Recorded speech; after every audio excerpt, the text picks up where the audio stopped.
Hey guys, it's KJM, and I'm actually back with two Hallmark new movie premiere reviews.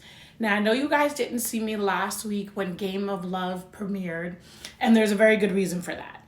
After the Love You Are movies, which I liked all the Love You Are movies except for Welcome to Valentine, Hallmark proceeded to put out a series of movies, actually the last three, that just from the previews you can tell that they weren't really good quality.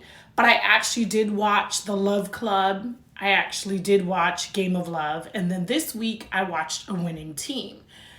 Next week is going to be the start of Spring Fling, I think, for Hallmark. And I'm hoping that the quality is going to be so much better. But there were some surprising changes. So I'm just going to start off with Game of Love. So Game of Love, I'm actually giving it a 4 out of 10.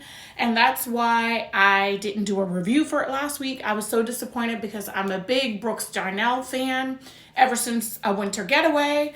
I love Kimberly Sustad, whether it's a movie she's written or she's acted.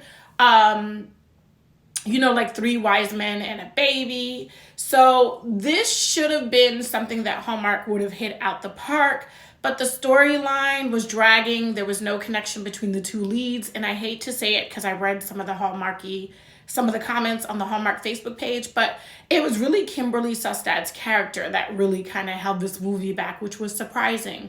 She was just super unlikable, and it really never changed. Maybe in the last 5 minutes, they tried to make her likable.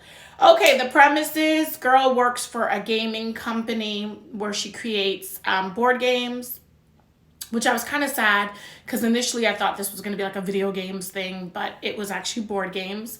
And Brooks is brought in as kind of like a consultant to also help create this game about love. The two of them first start to compete against each other, then they start to work together, then they start to fall in love.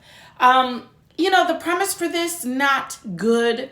I felt like the connection wasn't there between the two leads, but I also felt like Kimberly didn't really connect with her character, which was super duper surprising.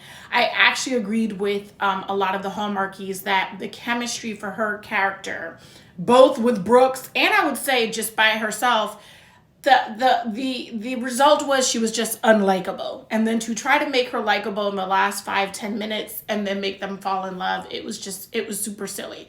So Game of Love, I'm giving this a 4 out of 10, and that's why you didn't get an in-depth review from me last week. I was super, super disappointed. All right, stay tuned for the next movie review.